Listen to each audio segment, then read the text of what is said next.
Баршаңызға сәлем, менің арнама қош келіпсіздер. Сіздермен Мейрамгүл.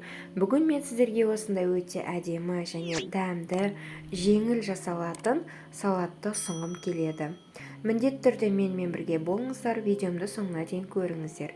Біз алдымен өзімізге керекті сыр, жұмыртқа, колбаса, зәйтүн, майонез, аскөк, тұз, бұрышымызды дайындап аламыз. Колбасаларымызды кішкентай төртбұрыштетіп кесіп шығамыз. Достар, егер сіздер колбаса ғана қосу шарт емес, мұнда негізінде ет қосу керек. Тауықтың етін, сиырдың етін қоссаңыздар да болады колбасаның орнына.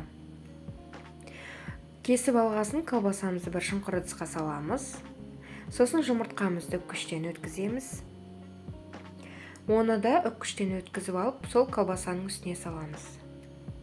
Сосын оның үстіне дәміне қарай тұз, қара бұрыш және майонезімізді қосып, салатымызды жақсылап араластырып аламыз.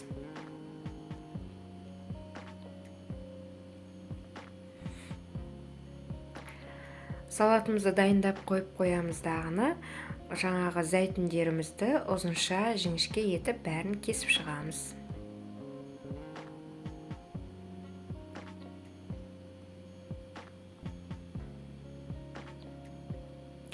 Енді салатымызды әрлеуге кірісеміз.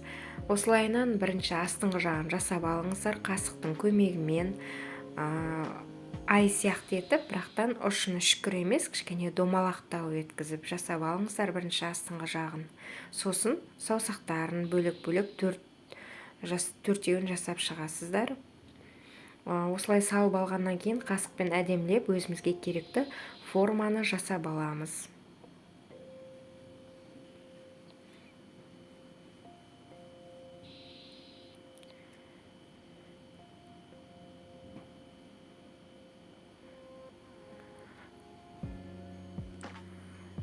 Сосын оның үстіне үккіштен өткізілген сырымызды әдемілеп салып шығамыз да, оны да тегістеп формамызды шығарып аламыз әдемілеп.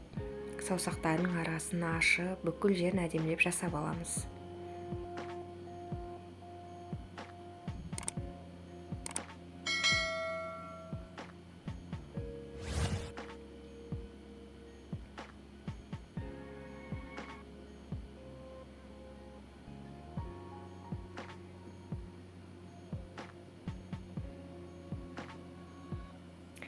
Сосын кесіп дайындап алған зәйтүндерімізбен 4 саусағының үстіне бірінші домалақтап, қара домалақтарды жасап шығамыз.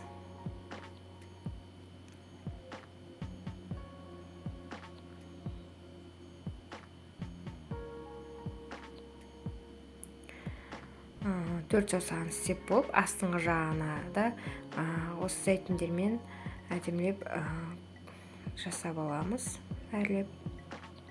Негізі осы зәйтүндермен 4 саусақтың жаңағына тәрелкеге ұш жағына тырнақ қылып жасауға болады. Мен оны жасаған жоқпын. Ол кезде білмеймін, өзіме онша ұнамады олай, сосын мен оны жасамадым олай. Мінекей осылай жасап алғаннан кейін, сол зәйтүндердің ішіне осылай езілген грек жаңғағын сеуіп шығамыз. Міне салатымызды дайын деп айтуға да болады. Сосын аз көктермен өз қалауларыңызша жасап, әдемілеп сәндесеңіздер болады. Міне достар, осылай жеңіл, оңай салатты жаңа жылда өз отбасыңызға міндетті түрде жасап көріңіз. Балаларыңызға да бір қызық болады деп ойлаймын, осылай жасап берсеңіз. Егер менің видеомды соңына дейін көрген болсаңыздар, менің арнама тіркеліп, лүпіл басып, пікір қалдырып кетуді ұмытпаңыздар. Сау болыңыз.